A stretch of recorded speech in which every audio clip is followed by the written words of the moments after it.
পাগল প্রেমী তুই একটা, তোকে নিয়ে যে বড়ই জ্বালা। নমস্কার, আমি অর্পণ ব্যানার্জি। আপনারা জানেন আমার অভিনীত 15তম বাংলা ছবি মাফিয়া দ্য ডনের চূড়ান্ত সাফল্যের পর আমার এবছর আরও বেশ কয়েকটা ছবি রিলিজ হচ্ছে, যেমন আর্তনাদ এবং তারপর হচ্ছে কৃষ্ণকলির গল্প এবং আরও একটি ছবি আমার অভিনীত 18তম বাংলা ছবি সুপারি কিলার, যার শুভ মহরত কাম শুটিং শুরু হয়ে গেছে এবং ইতিমধ্যেই আমাদের আজ গান রেকর্ডিং হয়ে গেল। সঙ্গীত পরিচালক জি চ্যাটার্জি, গান গেয়েছেন অহেলি, খুব দারুণ গান গেয়েছে এবং এই ছবিতে অনেকগুলো গান আছে। এখন সবটা বলবো না, তাহলে ইন্টারেস্ট নষ্ট হয়ে যাবে। আস্তে আস্তে ক্রমশ প্রকাশ্য। তো ছবির পরিচালক অরিজিৎ আরি খুব ভালো ডিরেকশন করছে। আশা করি এই ছবিটাও আপনাদের খুব ভালো লাগবে। তো সবাই সঙ্গে থাকুন, পাশে থাকুন। Thank you so much. নমস্কার, আমি অর্পিতা। আমাদের নতুন যে সিনেমাটা 2025-এ আসছে সুপারি কিলার, ওটার ফার্স্ট গান আজকে রেকর্ডিং হলো।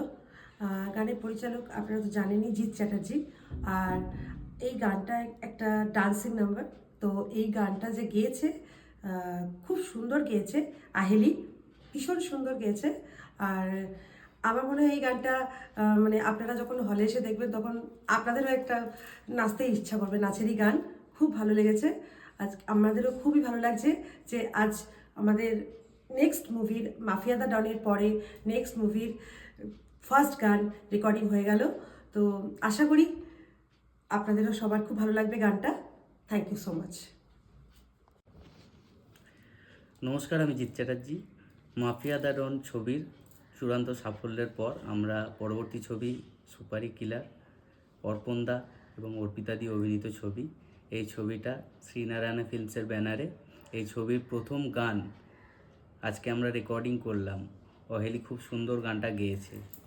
এরপরে আরও বাকি অনেকগুলো গান আছে, বাকির কথা মোটামুটি পরে বলবো। সবাই ভালো থাকবেন। Thank you.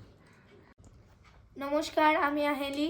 আমি প্রথম সিনেমায় প্লেব্যাক করলাম। সিনেমাটার নাম হচ্ছে সুপারি কিলার। গানটা একটা ডান্সিং নাম্বার ছিল।